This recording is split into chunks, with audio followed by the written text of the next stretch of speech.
We are here at the Zephyr OS booth at Embedded World 2023, and Zephyr is a real-time operating system, something you may well have heard of, but it is also a little bit more than that. And I'm being joined by Benjamin from Zephyr, who's going to take us through what it is. If maybe it's the first time you're hearing of it, maybe one of the reasons that you might want to start using it. So yeah, Benjamin, what is Zephyr?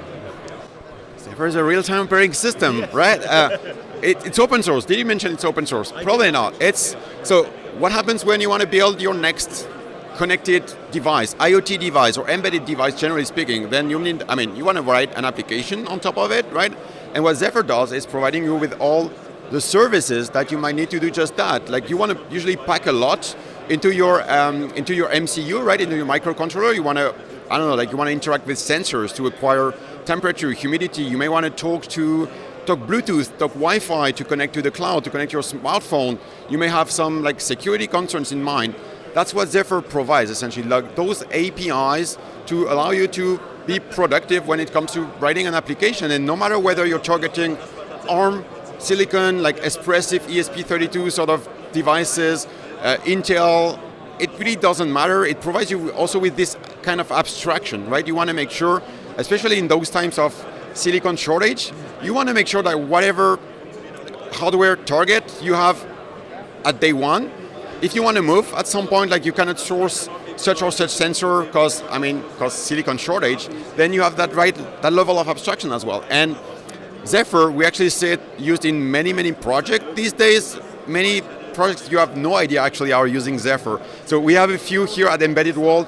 This is a rhino horn, not a real rhino horn, but this is it has I think 10 years of battery life. But usually the horn actually it grows faster than the battery actually dies on this particular device. But it allows to monitor remotely and to make sure that people don't poach rhinos. We have all sorts of wearables for wildlife and wild animals. We have industrial IoT gateways. We have devices like the Intellium devices. That's something that you would put that workers would have, and that's basically safety equipment that allows to send alerts when something's going wrong. And there's a lot, and there's even more. Google is using Zephyr in their Chromebooks. That's used as a really low-level firmware controller. And we're seeing a lot happening in the community. A lot of, like I said to begin with, everything's open source. There's a very vibrant community of people really active. You have every hour, I think you have on average 2 people committing code on the Zephyr repository. So whenever you have questions, you show up on our GitHub and our Discord. Someone will be there to answer, and I guess I would encourage everyone to go and try out on the Zephyr project website. We have lots of getting started. No matter whether you're coming from an Arduino background, ESP32, you have, Nordic, Bluetooth developer kits, all of that is actually supported in Zephyr. We have hundreds and hundreds of boards that are supported, and so, I think that's what Zephyr is in 3 minutes, 4 minutes.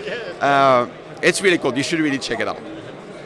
All right, well, Benjamin, thank you so much for your time. And yes, if you were ever wondering what Zephyr OS is, if you had heard of it before, you can head to the Zephyr OS project website today. You can learn everything you need to get started with it. It really is an awesome project. And speaking as someone who is not an engineer, but has messed around with RTOSs a little bit, Zephyr does actually make it quite a lot easier than other things. A lot of boards are supported. They support things like sensors that have a bunch of different ways you can speak to them. So it's definitely worth checking out today. Benjamin, thank you so much for your time.